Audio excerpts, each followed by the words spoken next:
അയോധ്യയിൽ ആഘോഷങ്ങളുടെ പൊടിപൂരമാണ്. വിവിധ രാജ്യങ്ങളിൽ നിന്നുള്ള കലാരൂപങ്ങളാണ് രാംലല്ലയ്ക്ക് മുന്നിൽ ഓരോ ദിവസവും അവതരിപ്പിക്കുന്നത്. തായ്ലൻഡിൽ നിന്നുള്ള സംഘത്തിന്റെ രാമായണത്തെ അടിസ്ഥാനമാക്കിയുള്ള അവതരണവും ഭക്തർക്ക് വ്യത്യസ്ത അനുഭവമാണ് കഴിഞ്ഞ ദിവസം നൽകിയത്. അതേസമയം രാംലല്ലയെ ദർശിക്കാനായി ഭക്തജന പ്രവാഹം തുടരുകയാണ്.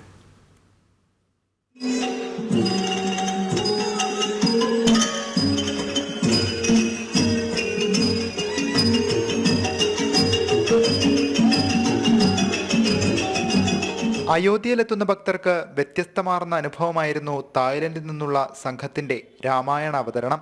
ഹിന്ദു ഇതിഹാസമായ രാമായണത്തിന്റെ തായ് പതിപ്പ് രാമാക്കിയനിലെ ഒരു ഭാഗമാണ് ഭക്തർക്കായി കാഴ്ചവെച്ചത്.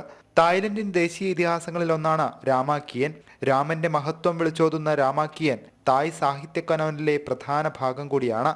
ഇന്റർനാഷണൽ രാമായണ ഉത്സവത്തിന്റെ ഭാഗമായി ഇന്തോനേഷ്യ, ശ്രീലങ്ക, മൗറീഷ്യസ്, ലാവോസ് തുടങ്ങിയ രാജ്യങ്ങളിൽ നിന്നുള്ള കലാകാരന്മാർ ഞായറാഴ്ച വരെ നടക്കുന്ന പരിപാടികളിൽ പങ്കെടുക്കും.